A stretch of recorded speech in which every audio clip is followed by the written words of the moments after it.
921 bocah laki-laki ini agak aneh. Novia Xiao menarik rambut Amandamu dengan banyak kekuatan. Amandamu merasa sakit, suaranya bergetar, "Bu, aku merasakan sedikit sakit." "Rasanya sakit hanya kutarik rambutmu. Apakah kamu tahu betapa hati-hati dan sulitnya aku di keluargamu?" Novia Xiao meningkatkan kekuatan tangannya, seolah-olah untuk melampiaskan kemarahannya. Amandamu menangis kesakitan, tetapi dia tidak berani menangis lagi. Dia menggigit bibirnya dan berkata, "Kalau begitu kita tinggalkan keluargamu, kamu tidak akan begitu sulit dan kesusahan lagi." Novia Xiao selalu memberitahu Amandamu betapa menyakitkan dan sulitnya dia. Amandamu mendengarkannya. Amandamu merasa bahwa karena Novia Xiao begitu sakit, dia harus meninggalkan keluargamu. Meninggalkan keluargamu, Novia Xiao akan berkurang sakitnya. Dia tidak perlu bergaul dengan siskamu yang membencinya setiap hari. "Pergi." Novia Xiao melepaskan tangannya karena terkejut. "Amanda, omong kosong apa yang kamu bicarakan? Bagaimana kamu bisa meninggalkan keluargamu? Tapi kamu..." Amandamu masih ingin berbicara, jadi Novia Xiao menyela, "Selama kamu mendengarkan aku, kita masih bisa menjalani kehidupan yang baik di keluargamu, kamu tahu." Nada suara Novia Xiao ada sedikit kesulitan. Amandamu hanya bisa menganggukkan kepalanya dengan patuh. Setelah itu, Amandamu mendengarkan Novia Xiao lebih dari sebelumnya. Novia Xiao mengatakan kepadanya untuk tidak mengambil nilai penuh, jadi dia tidak akan mengambil nilai penuh. Terkadang melakukan ujian dengan baik, terkadang gagal. Pada awalnya, guru akan berbicara dengannya setelah setiap ujian, tetapi secara bertahap berhenti mencarinya. Novia Xiao sangat puas dengan hasil tesnya. Amandamu berpikir bahwa jika ujian yang buruk akan membuat Novia Xiao bahagia, dia akan bersedia. Ketika sekolah itu mengadakan festival seni tahun itu, Amandamu secara mandiri menjalankan koran kertas dan memenangkan hadiah. Hadiah itu adalah pena. Sebenarnya, itu adalah pena yang sangat biasa, tetapi karena itu adalah hadiah, dia sangat bahagia. Dia berpikir, jika dia membawanya kembali untuk menunjukkan kepada ibunya, dia akan bahagia, bukan? Tapi dia cepat-cepat mengingat kertas tes yang dia ambil kembali. Dia pikir ibunya akan senang dengan skor penuhnya, tetapi Novia Xiao tidak senang, malah menjadi marah. Amandamu merasa bahwa apa yang dia pikir akan membuat Novia Xiao senang, tetapi Novia Xiao tidak akan senang. Dia diam-diam menarik pena ke dalam tas sekolahnya. Ketika sekolah selesai, seperti biasa, dia berjalan melewati gang dan menyusuri jalan tua menuju rumah. Ketika melewati persimpangan, dia berhenti dan menunggu lampu hijau. Begitu dia berdiri diam, dia mendengar langkah kaki di belakangnya. Dia menoleh ke belakang dan melihat bahwa itu adalah anak laki-laki. Dia lebih tinggi darinya, dia seharusnya lebih tua darinya, dan pakaiannya agak kotor. Amandamu menganggap bocah laki-laki ini sedikit aneh, tetapi dia terlihat tampan. Dia terus menatap bocah itu karena penasaran. Tapi bocah itu sepertinya tidak melihatnya, dia berjalan melewatinya dan terus berjalan melewati zebra cross. Amandamu melihat sebentar, dan lampu masih merah. Sebuah mobil datang tidak jauh dari sana. Melihat bocah itu masih perlahan-lahan menyeberang jalan, Amandamu hanya bisa berteriak, "Hei!"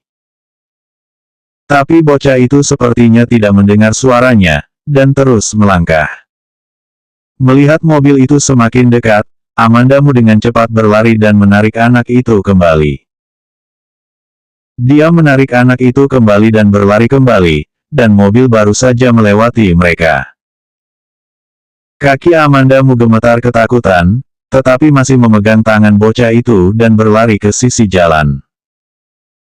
922 melarikan diri dari rumah.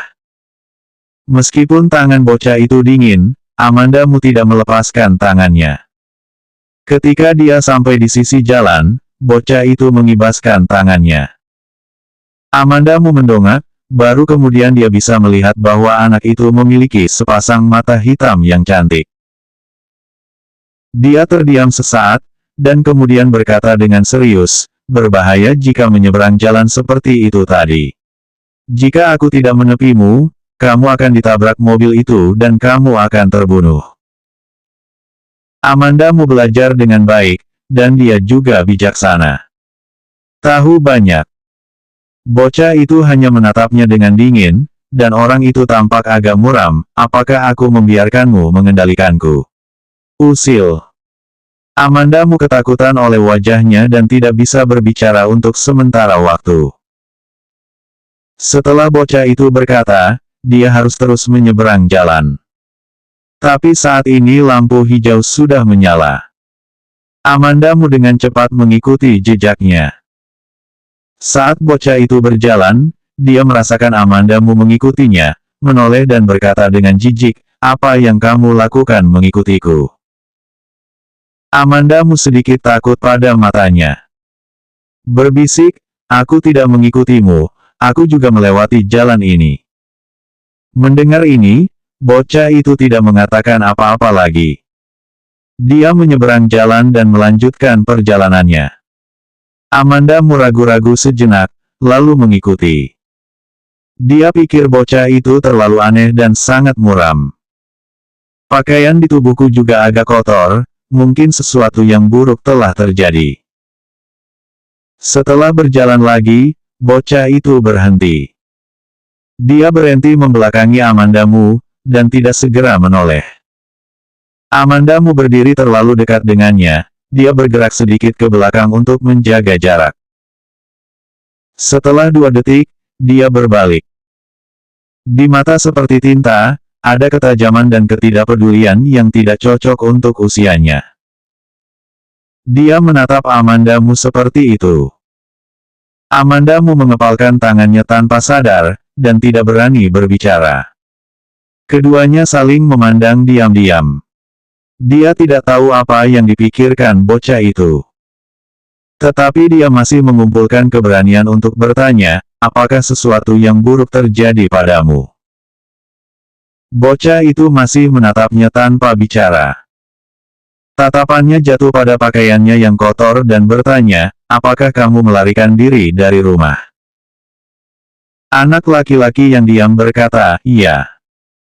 Amandamu membuka matanya lebar-lebar, seperti yang dia harapkan. Kenapa kamu lari dari rumah? Apakah ibumu memperlakukanmu dengan buruk? Karena Amandamu terus menatapnya, dia melihat ada perubahan ekspresi di wajahnya. Dia tidak tahu kata yang mana dalam kalimat yang dia katakan membuatnya jengkel, dan ekspresinya tiba-tiba menjadi sedikit menakutkan. Amandamu ingat pena yang dia dapatkan di festival seni. Dia membuka tas sekolahnya, mengeluarkan pena dari tas, dan menyerahkannya kepadanya, hadiah yang aku dapatkan di festival seni, untukmu. Bagaimanapun, dia mengambil hadiah itu kembali ke Novia Xiao. Novia Xiao tidak akan memujinya atau menjadi lebih senang, jadi akan lebih baik untuk memberikannya kepada bocah ini.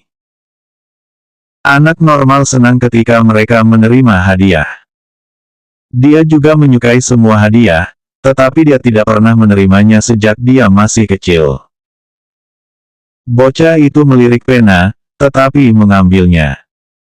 Amandamu tertawa, seperti yang dia pikirkan, tidak ada yang tidak mau menerima hadiah. Dia menambahkan, kamu pulang rumahlah lebih awal, jangan tinggal di luar untuk waktu yang lama, keluarga kamu akan khawatir. Bukankah kamu mengatakan bahwa ibumu tidak baik padamu? Bocah itu tiba-tiba bertanya. Amandamu sedikit terkejut ketika bocah itu tiba-tiba mengajukan pertanyaan, aku tidak mengatakan itu. Bocah itu berkata, kamu mengatakannya. Amanda Mu mengerutkan bibir dan berkata, sebenarnya, tidak apa-apa. Ibuku juga mengalami kesulitan. 923 ada masalah di otaknya. Bocah itu kemudian bertanya kepadanya, apa kesulitannya? Amanda Mu berpikir sejenak dan berkata, aku tidak tahu bagaimana mengatakannya. Singkatnya, itu tidak mudah untuk ibuku. Bocah itu bertanya lagi, seberapa sulit? Dia seharusnya orang yang sangat gigih. Amanda Mu tanpa sadar banyak bertanya kepadanya dan banyak bicara. Bocah itu diam. Berbicara tentang yang terakhir, Amanda Mu masih merasa bahwa dia bisa mengerti. Tetapi ingin mengetahui identitas dari orang lain. Katamu, ibuku sangat sedih, kan? Bocah itu hanya mengucapkan sepatah kata dengan acuh tak acuh, bodoh. Hah, Amanda Mu tidak mengerti apa yang dia maksud. Pada saat ini, dua mobil datang tidak jauh. Bocah itu berdiri, aku akan pulang. Yah, kamu segera kembali, selamat tinggal. Amanda Mu juga berdiri. Bocah itu tidak segera pergi, tetapi berkata, kamu pergi dulu. Amanda Mu berpikir, dia sepertinya tidak suka tertawa. Kamu benar-benar akan pulang? Dia bertanya setelah mengambil dua langkah, melihat ke belakang, sedikit khawatir. Bocah itu mengangguk padanya. Untuk beberapa alasan, Amanda Mu secara tidak sadar percaya bahwa dia akan melakukan apa yang dia katakan. Ketika sampai di rumah, ada juga dua mobil yang diparkir di depan rumah. Pelayan keluar dengan barang-barang. Semua orang di keluarga Mu berdiri di depan rumah. Amanda Mu berjalan mendekat dan mendengar Kelvin Mu berkata, ayah, apakah kamu harus pergi ke luar negeri dengan terburu-buru? Aku lelah dan ingin pergi ke luar negeri untuk pensiun. Adapun Fernandi, aku akan membawanya ke luar negeri untuk tinggal bersamaku. Omar Mu berkata, menoleh dengan tidak sengaja dan melihat Amanda Mu. Omar Mu berpikir untuk pergi, jadi dia tidak bisa menahan diri untuk bertanya, mengapa kamu kembali begitu terlambat? Suara Amanda Mu kecil, aku berjalan agak lambat di jalan. Dia sedikit takut pada Omar Mu. Omar Mu bertanggung jawab atas keluargamu, seorang lelaki tua yang sangat agung. Tidak seorang pun di keluargamu tidak takut padanya. Baru saja mendengar mereka mengatakan bahwa mereka akan ke luar negeri. Amanda Mu tahu apa artinya pergi ke luar negeri. Mengapa ingin pergi sejauh ini tiba-tiba? Pada saat ini, Fernandi Mu keluar dari dalam, kakek, sudah boleh pergi. Ayo pergi sekarang. Omar Mu berbalik dan berjalan ke mobil. Kelvin Mu sudah melangkah maju dan membuka pintu untuknya. Fernandi Mu mengikuti dengan cermat, melihat Amanda Mu berdiri di sudut dan melambai padanya. Amanda Mu, aku akan pergi. Amanda Mu tersanjung dan melambai dengan cepat, selamat tinggal, kakak. Baik Fernandi Mu dan Omar Mu masuk mobil. Ketika mobil melaju pergi, Kelvin Mu dan Siska Mu memimpin jalan ke villa. Novia Xiao berjalan dengan ekspresi tidak senang, kenapa kamu baru kembali? Aku. Lupakan, masuk. Novia Xiao tidak repot-repot mendengarkan penjelasannya. Omar Mu akhirnya pergi. Mulai sekarang, keluargamu yang akan berkuasa adalah Kelvin Mu. Kelvin Mu mencintainya. Jika Omar Mu tidak ada, hidupnya akan lebih baik. Bagi Novia Xiao, ketika Omar Mu pensiun dan pergi ke luar negeri, hidupnya jauh lebih baik. Tapi untuk Amanda Mu, hidupnya semakin mati rasa. Di masa lalu, Omar Mu ada di rumah, dan meskipun dia dan Novia Xiao diabaikan, setidaknya Novia Xiao memiliki gangguan. Begitu Omar Mu pergi, tidak ada yang peduli tentang Amanda Mu lagi. Novia Xiao bahkan mengambil rok Amanda Mu yang indah, memerintahkannya untuk tidak mencuri pusat perhatian Siskamu. Pada saat ia lulus dari sekolah dasar, Amanda Mu telah menjadi ranking 1 paling bawah di sekolah. Teman-teman sekelas diam-diam berkata bahwa dia bodoh dan punya masalah di otaknya. 924 Aku punya mimpi yang sangat panjang. Pada upacara kelulusan sekolah dasar, semua orang berpakaian bagus dan ditemani oleh orang tua mereka. Tapi Amanda Mu tinggal sendirian di sudut. Novia Xiao tidak datang, Kelvin Mu juga tidak, tetapi seorang pelayan dari keluarganya datang. Amanda Mu yang berusia 12 tahun jelas memahami bahwa dia bukan anak favorit.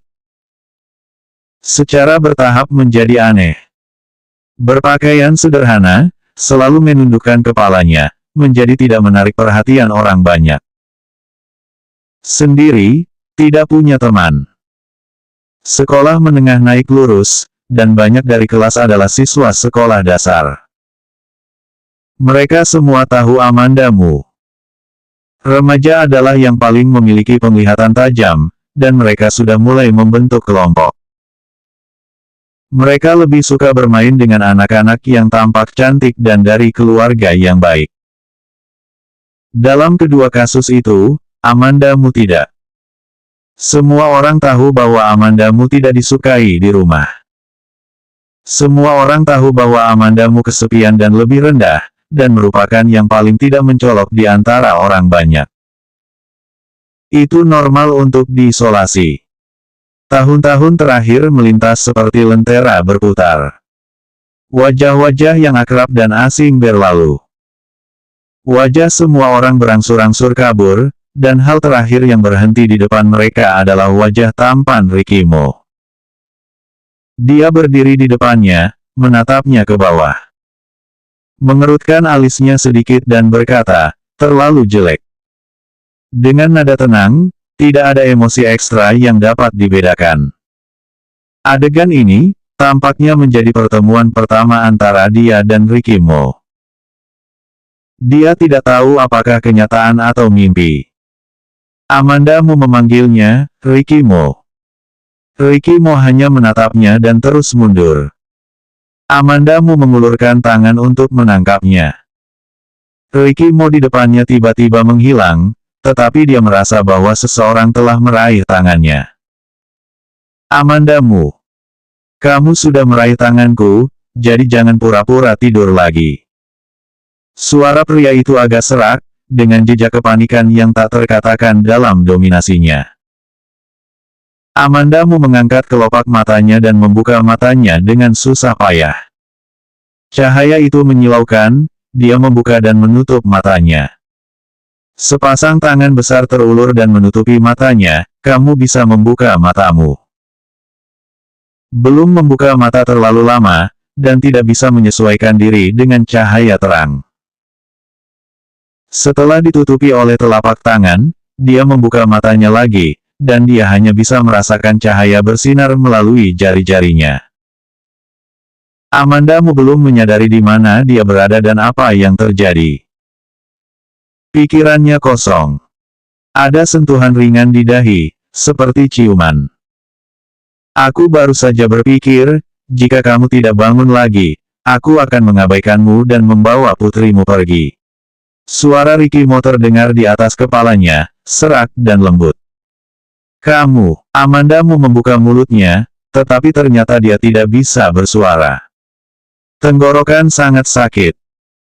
Ricky Mo tahu bahwa dia ingin bicara, jadi dia perlahan melepaskan tangannya, memberinya proses untuk menyesuaikan diri dengan cahaya. Amanda Mu berangsur-angsur beradaptasi dengan cahaya terang, dan begitu dia menoleh, dia melihat Ricky Mo duduk di depan tempat tidur rumah sakit, fokus padanya. Ricky Mo terlihat sangat kuyu, tetapi wajahnya sangat rapi. Suara Amanda Mu sangat kecil, "Berapa lama aku tidur?" Ricky Mo, yang tidak selalu emosional, memiliki alis dan mata yang lembut. 1 minggu. 1 minggu, Amanda Mu berkata dengan emosi. "Tidak heran aku punya mimpi yang sangat panjang." Mimpi apa? Ricky Mo bertanya dengan lembut. Amanda Mu berpikir sejenak dan tidak mengatakan apa-apa. Tatapannya jatuh ke wajah Ricky Mo, dan bibirnya melengkung dan berkata, kupikir aku akan melihat Ricky Mo yang lusuh.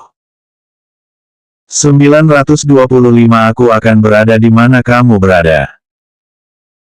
Ricky Mo menatapnya dengan mata berat, itu mengecewakanmu. Dia memegang tangan Amanda Mu dengan erat, pandangannya tidak bergerak menjauh dari Amanda Mu sejenak. Pada saat ini, dokter membuka pintu dan berjalan masuk. Ada Donisi yang masuk di belakang dokter. Donisi ada di luar tadi, dan ketika dia mendengar gerakan di dalam, dia pergi untuk memanggil dokter.